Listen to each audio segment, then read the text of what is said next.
A renewed push from community advocates in Illinois when it comes to healthcare access, while at the same time celebrating more than 6 decades since the creation of two of the most popular healthcare programs in the U.S. Joined by 17th District Congressman Eric Sorensen, Citizen Action Illinois and other organizations spent Tuesday marking 61 years since the creation of Medicaid and Medicare, which they say covers more than 140 million people combined in the United States. Sorensen says recent legislation, such as the One Big Beautiful Bill Act, has threatened access to those programs, which he argues can make a difference for struggling families.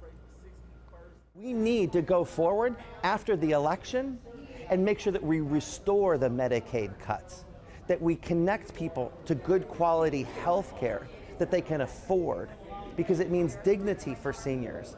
It means that families aren't going to go into debt or worse, go bankrupt or lose their home if a child gets sick.